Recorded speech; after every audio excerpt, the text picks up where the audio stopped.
Hello बेटा। कल हमने चांद का कुर्ता कविता के 4 पैरे का सरलार्थ किया था। तो आज हम आगे जो 4 पैरे बाकी बचते हैं उनका सरलार्थ करते हैं, ठीक है। तो आगे का 5वें हमारे पैरा है।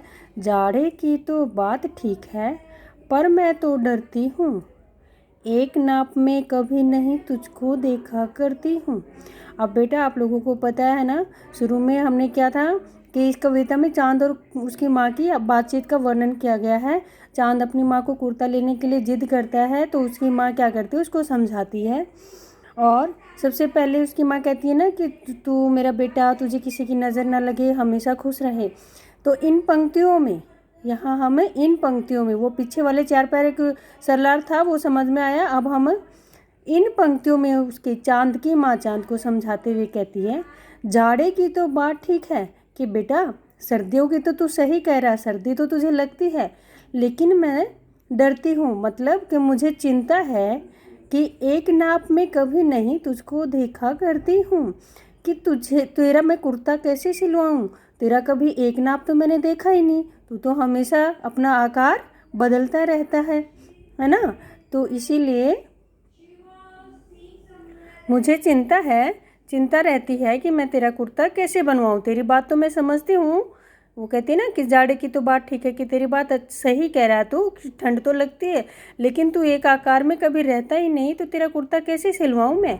अब कुर्ता कमीज सिलवाने के लिए नाप की तो ज़रूरत पड़ती है ना, लेकिन जो हर रोज़ अपना आकार बदलता है उसका कैसे सिलेगा, नाप तो एक ही होता है। तो अब हम इसका सरलार्थ लिखते हुए क्या करेंगे। इन पंक्तियों में चांद की माँ चांद को कहती है कि मैं तेरी बात समझती हूँ कि तुझे ठंड लगती है, परंतु मैं क्या करूँ, तू कभी एक नाप में मुझे दिखता ही नहीं है, कभी छोटा कभी बड़ा होता रहता है।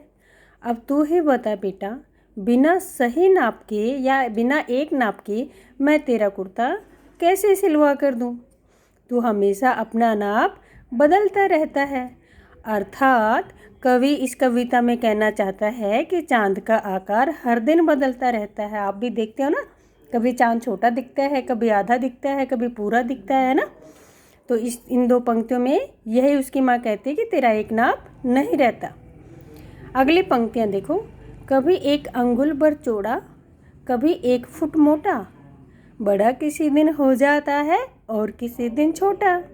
तो इन पंक्तियों में फिर उसकी माँ कहती है, कभी 1 अंगुल भर चौड़ा, कभी तो तू 1 उंगली के जितना, 1 उंगली आपको पता है ना, बिल्कुल एक लाइन सी दिखती है हमें कभी चांद की, तो उस दिन की बात कर रही है कि कभी तो तू बस 1 उंगली के जितना मुझे चौड़ा दिखाई देता है।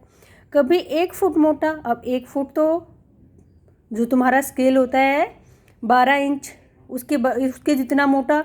तो वो कहते कभी 1 अंगुल के जितना चौड़ा दिखता है और कभी 1 फुट के जितना चौड़ा दिखता है। बड़ा किसी दिन हो जाता है और किसी दिन छोटा, कभी तो तू बहुत बड़ा पूरा गोल दिखाई देता है और किसी दिन बहुत छोटा हो जाता है। तो इसीलिए मैं तेरा कुर्ता नहीं सिलवा सकती, क्योंकि नाप तो एक होता ही नहीं है ना। तो उसकी माँ इसीलिए समझाती है इन पंक्तियों में। तो सरलार्थ लिखने में हम क्या करेंगे, इन पंक्तियों में चांद की माँ कहती है कि तेरा नाप एक रहता नहीं है, इसीलिए तेरे लिए कुर्ता नहीं सिलवा सकती। माँ चांद से कहती है कि कभी तो तू 1 उंगली के जितना चौड़ा दिखाई देता है, कभी 1 फुट जितना चौड़ा हो जाता है, किसी दिन बहुत बड़ा हो जाता है और किसी दिन बहुत छोटा हो जाता है। तो ऐसे तेरे लिए कुर्ता कैसे सिलवाऊँ।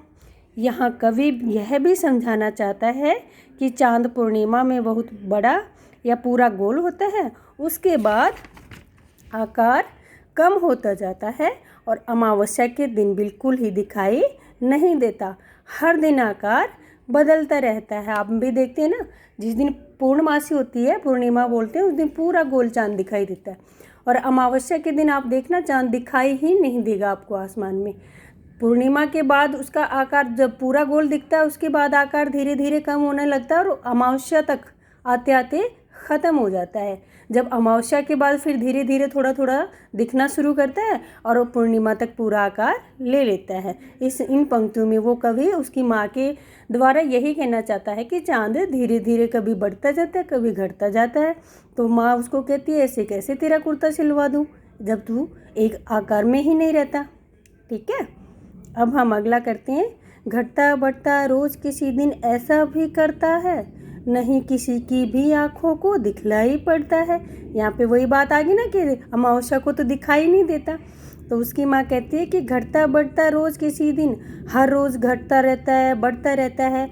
और ऐसा भी, और कभी कभी तो ऐसा भी होता है कि तू किसी की आँखों को दिखाई नहीं देता। मतलब कि अमावस्या का दिन होता है ना वो, जब चाँद किसी को दिखाई नहीं देता। तो हम इन पंक्तियों का लिखेंगे कैसे? इन पंक्तियों में चाँद की माँ उसे कहती है कि तेरा आकार रोज़ घटता बढ़ता रहता है, और कभी तो ऐसा भी होता है कि तू बिल्कुल ही नहीं दिखाई देता। ऐसे में कुर्ता कैसे सिलवाऊँ? कवि समझाता है इन पंक्तियों में कि पूर्णमासी के बाद चाँद का आकार घटता जाता है, अमावस्या को दिखाई नहीं देता, और अमावस्या वाले दिन के बाद चाँद का आकार बढ़ता रहता है और पूर्णिमा को पूरा हो जाता है। ठीक है, तो इन पंक्तियों में कवि आप लोगों को ये बताना चाहता है कि चाँद किस दिन पूरा गोल दिखाई देता है और किस दिन दिखाई नहीं देता। ठीक है, अब आगे देखो।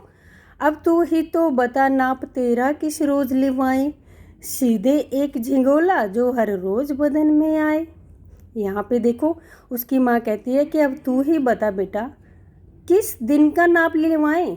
अगर जिस दिन तू पूरा गोल है उस दिन का नाप लेवाएंगे तो जब तू छोटा होता रहता तब वो कुर्ता तुझे नहीं आएगा, है ना, बहुत ढीला हो जाएगा। और जिस दिन तू बहुत छोटा होता उस दिन का नाप दिलाएं तो वो कुर्ता जब तू पूरा गोल हो जाएगा तब नहीं आएगा, है ना। इसलिए माँ कहते कि तू बता फिर किस दिन नाप ले तेरा कुर्ता सिलने के लिए। सीधे एक झिंगोला, उसकी माँ कहती है कि तेरे लिए तो ऐसा झिंगोला कैसे सिए जो हर रोज़ बदन में आए, कि हर रोज़ तेरे शरीर में फिट आ जाए। ऐसा झिंगोला तेरे लिए तो नहीं बन सकता, है ना, क्योंकि एक दिन आकार पूरा हो जाएगा, अगले दिन छोटा हो जाएगा तो कुर्ता क्या हो जाएगा, ढीला हो जाएगा।